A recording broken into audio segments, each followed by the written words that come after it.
บายดีทานผู้ชมยินดีต้อนรับทุกท่านเข้าสู่การรายงานพยากรณ์อากาศที่ห้องข่าวกรมอุตุนิยมและอุทกศาสตร์สำหรับสภาพอากาศอยู่ในมื้อนี้มันจะมีฝนตกหนักอยู่บางท้องถิ่นทั้งแขวงภาคกลางลงหาภาคใต้ต่อไปให้มาติดตามเบิ่งแผนที่อากาศและรูปภาพดาวเทียมกันเลยบริเวณความกดดันอากาศต่ำของอากาศร้อนยังปกคลุมอยู่ทั่วทุกภาคของประเทศลาวโดยกำลังอ่อนหาปานกลางสมทบกับกระแสลมตะวันตกพัดปกคลุมซึ่งเจนให้มีฝนตกฝ่าห้องฝ่าเหลื่อมในระดับคอยหาปานกลางและตกหนักอยู่บางท้องถิ่นทั้งแขวงภาคกลางลงหาภาคใต้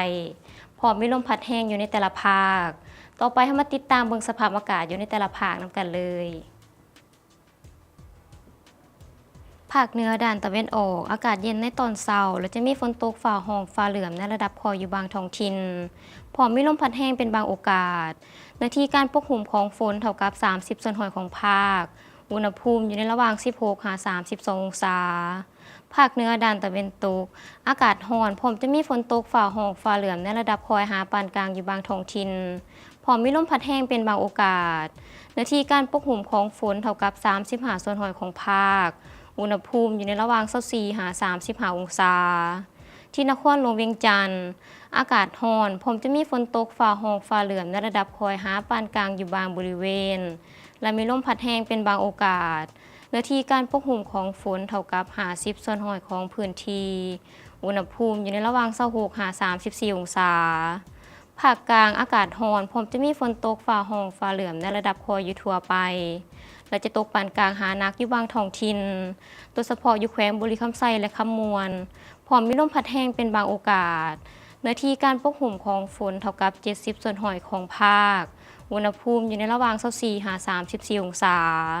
สำหรับแขวงไซสมบูรณ์อากาศเย็นในตอนเช้าผมจะมีฝนตกฝ่าห้องฝ่าเหลื่อมในระดับคอยหาปานกลางและมีลมพัดแห้งเป็นบางโอกาสเนื้อที่การปกคลุมของฝนเท่ากับ45%ของพื้นที่อุณหภูมิอยู่ในระหว่าง21-31 องศาภาคใต้อากาศร้อนพร้อมจะมีฝนตกฝ่าห้องฝ่าเหลื่อมในระดับคอยหาปานกลางและจะตกหนักอยู่บางท้องถิ่นพร้อมมีลมพัดแห้งเป็นบางโอกาสเนื้อที่การปกคลุมของฝนเท่ากับ70%ของภาคอุณหภูมิอยู่ในระหว่าง24-34 องศาสำหรับเขตภูเพียงบริเวณอากาศเย็นผมจะมีฝนตกฝ่าห้องฝ่าเหลื่อมในระดับคอยหาปานกลางเนื้อที่การปกคลุมของฝนเท่ากับ60%ของพื้นที่อุณหภูมิอยู่ในระหว่าง15-26 องศารายงานอุตุเกษตรประจำอาทิตย์ประจำวันที่ 2 มิถุนายน 2025การขาดคะเนฤดูกาลในระหว่างเดือนมิถุนายนหาเดือนสิงหาคม 2025การขาดคะเนสำหรับสภาพอุณหภูมิทั่วทุกภาคของประเทศลาวแม้นมีท่าเอียงสภาพอุณหภูมิแม้นสูงกว่าเกณฑ์ปกติการขาดคะเนสำหรับสภาพน้ำฝนทั่วทุกภาคของประเทศลาวแม้นมีท่าเอียงสภาพน้ำฝนแม้นอยู่ในเกณฑ์ปกติความเสี่ยงอุตุเกษตรสำหรับเดือนมิถุนายน 2025ความเสี่ยงอากาศร้อนอ้าวแม้นมีความเสี่ยงปานกลางอยู่ที่แขวงบ่อแก้วข้อมูลอุตุเกษตรประจำอาทิตย์สำหรับข้าวนาแซงและพืชผักในระหว่างวันที่ 2 หาวันที่ 8 มิถุนายน